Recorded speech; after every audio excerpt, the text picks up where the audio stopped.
আবারও দেউলিয়া হওয়ার আশঙ্কায় বাংলাদেশ। নতুন জরিপে উঠে এসেছে 7 দেশের নাম, যে তালিকায় আছে বাংলাদেশও। তবে কি শ্রীলঙ্কার পরে বাংলাদেশই হতে যাচ্ছে দক্ষিণ এশিয়ার দ্বিতীয় দেউলিয়া রাষ্ট্র? এমনই আশঙ্কা এখন সর্বমহলে। শ্রীলঙ্কা দেউলিয়ার হওয়ার পরে আশঙ্কায় ছিল বাংলাদেশও। $50 বিলিয়ন রিজার্ভ তরতর করে নেমে এসেছিল 17 বিলিয়নে। সরকার পতনের আন্দোলনে যা নেমে আসে আরো। দেশে কিছুটা স্থিতিশীলতা এলেও এখনো অস্থিতিশীল দেশের গার্মেন্টস খাত। বাতিল হয়েছে অনেক পণ্য, রপ্তানি করা যায়নি উৎপাদন। শুধু গার্মেন্টস পণ্য নয়, কৃষি পণ্যের উৎপাদনও ধাক্কা খেয়েছে বাংলাদেশ। বন্যায় বিপর্যস্ত হয়েছে দেশের অনেক এলাকা, তলিয়ে গেছে ফসলের মাঠ, কমেছে অভ্যন্তরীণ উৎপাদন। তবে সরকার পরিবর্তনের পরে প্রবাসী রেমিটেন্সে এসেছে সুবাতাস। দীর্ঘ কয়েক মাস পরে রিজার্ভ উঠেছিল 20 বিলিয়নের উপরে। তবে ঝামেলা বাঁধালো ইসরায়েল লেবানন। মধ্যপ্রাচ্যের এই যুদ্ধে ইতিমধ্যেই বেড়েছে তেলের দাম। যুদ্ধ দীর্ঘমেয়াদী হলে বাড়তে পারে সব ধরনের জিনিসের দাম, যা সরাসরি আঘাত করতে পারে দেশের রিজার্ভে। এরই মাঝে এলো আরেক শঙ্কার খবর, দেউলিয়া হতে পারে এমন 7 দেশের তালিকায় নাম রয়েছে বাংলাদেশের। 2 বছর আগে সতর্ক করেছিল জাতিসংঘ। তখন বাংলাদেশ সহ বিশ্বের 50টি দেশ দেউলিয়া হওয়ার ঝুঁকির কথা বলা হয়েছিল। এবার ঝুঁকিতে থাকা 7টি দেশ নিয়ে একটি প্রতিবেদন প্রকাশ করেছে ভারতীয় এক প্রভাবশালী সংবাদ মাধ্যম সিএনবিসি নামের এই সংবাদ মাধ্যমটির গত 5 অক্টোবর প্রকাশিত এই প্রতিবেদনে এরকম 7টি দেশের ভঙ্গুর অর্থনৈতিক পরিস্থিতির চিত্র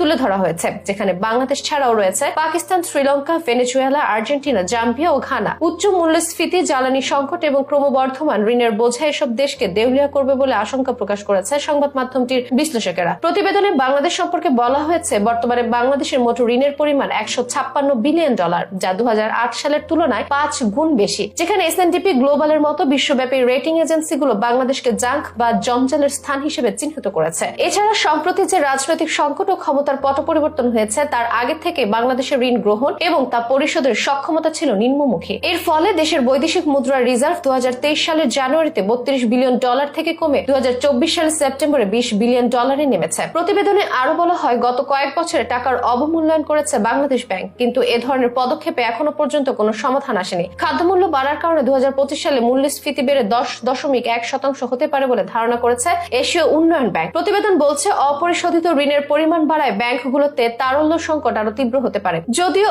এখনই কোনো ঋণ সংকট নেই, তবে অর্থনীতির ক্রমাবনতি ঘটেছে। এর দ্রুত সমাধান প্রয়োজন। IMF এর $4.7 বিলিয়ন ঋণ বাংলাদেশের অর্থনীতিকে কিছুটা চাঙ্গা করেছে, তবে এই চাঙ্গা ভাব খুব বেশি দিন থাকবে না বলে আশঙ্কা প্রকাশ করেছে বিশ্লেষকেরা। তেলের খনি সমৃদ্ধ মধ্যপ্রাচ্যে ইসরায়েল লেবানন যুদ্ধ দীর্ঘমেয়াদী হলে বিশ্ববাজারে জ্বালানির দাম বাড়তে পারে রেকর্ড পরিমাণ। এতে সরাসরি প্রভাব পড়তে পারে বাংলাদেশের রিজার্ভে, যা দেউলিয়া হওয়াটাকে ত্বরান্বিত করতে পারে। তবে এমন পরিস্থিতিতে দেশীয় উৎপাদন বৃদ্ধি আর বিদেশি ঋণের যথার্থ ব্যবহার রক্ষা করতে পারে বাংলাদেশকে। মতামত বিশ্লেষকদের।